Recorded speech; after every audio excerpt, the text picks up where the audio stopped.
Let's look at Sanderson Farms. First off, read this disclaimer carefully and do your good deed of the day by liking and subscribing. So we can find this company under the economic signals, and we go into the farming business. So we do see here that Sanderson Farm is 71% here from the 52-week low, minus 4 to 5-ish percent pullback. It's a bit self-explanatory. They are into farming, so they are into the chickens, as you can see. Good, honest chicken.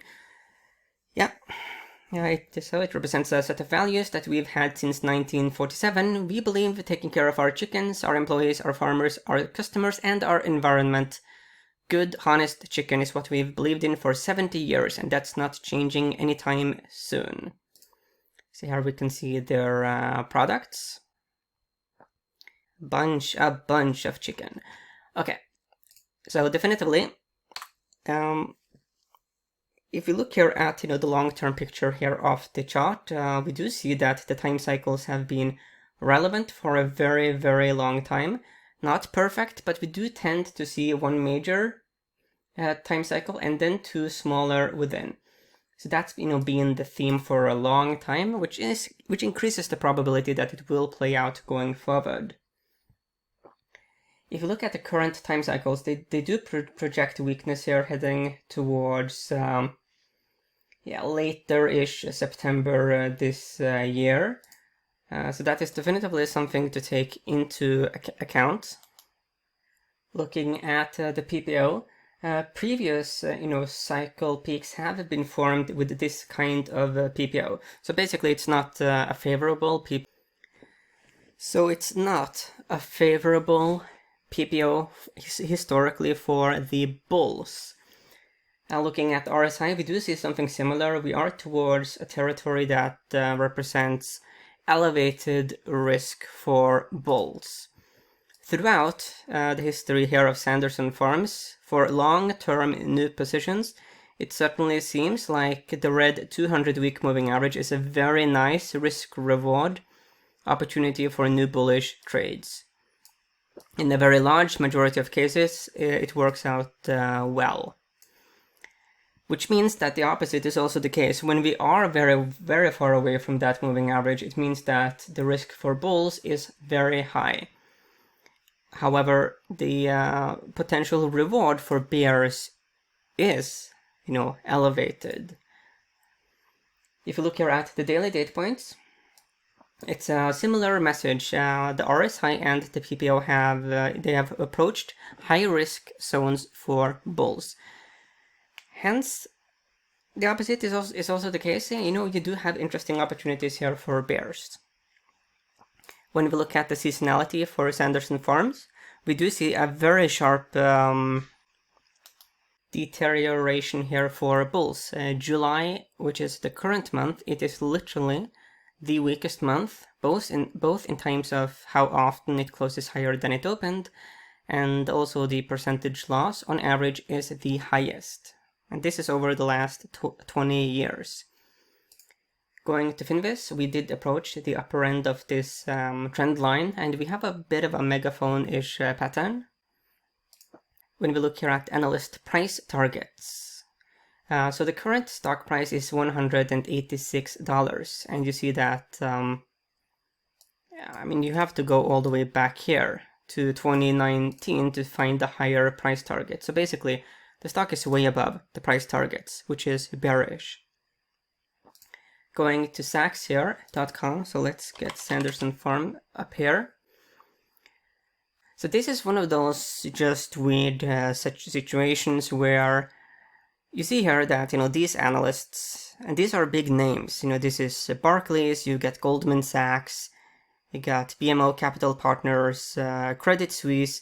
These are big names in finance. They know how to value a company. They have a lot of employees who have they have a lot of expertise when it comes to evaluating companies, but for some strange reason, Sachs see that at this price for Sanderson Farm, it's an A-value stock. For some reason, it's an A-value stock. It's an A-growth stock as well. B momentum, VGM of A. I mean, the industry rank is in the bottom 48%. There's a 1-ish% dividend. It's a huge company, 4 billions in market cap. But yeah, this is one of those very strange situations. It doesn't happen that often, but occasionally I'm sitting here like perplexed by how are these numbers even calculated? Because it doesn't make sense that it's an A value stock when the price is at close to a record. Okay, it's close to a record. It makes a lot of sense that you get very great value scores when the price is at a depressed level, but there should be this inverse relationship. And here again, you do see that these analysts who are super expertised on, so these analysts, they write reports where they sort of detail their logic. But the SACS ranking system, the style scores, it's more automated. I think it is primarily automated. I'm not entirely sure, but I know that there's a lot of automation that goes on there. So yeah, I can't make sense of that. So yeah. I am pretty fond of the options market, so I wanted to highlight this website. It's theoptionsguide.com. So it has this very interesting strategy tool. So you can just select. So let's say that we are now bearish on Sanderson farms, due to the valuation, this seasonality, and the time cycles, and some other technical signals we found. So we are bearish on the underlying. As far as profit potential, let's go limited as an example. Loss potential, always pick limited. Like unlimited loss potential, it's just too risky.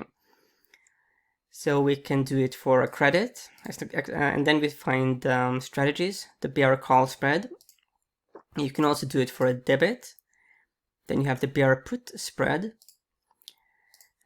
So if you do take unlimited profit potential, then we have nothing here on credit.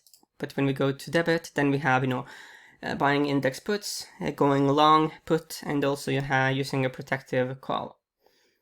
So the thing about credit and debit is that when you put it on for a debit, time is your enemy, but time is generally like your friend when it comes to putting it on for a credit. But it is a mixed thing as well, because if you were to go crazy and have unlimited loss potential and then put it on for a credit, like generally speaking, okay, so limited like that, generally speaking, right, when you put it on for a credit, and in a lot of cases it will work out, because there is this theta decay when it comes to options.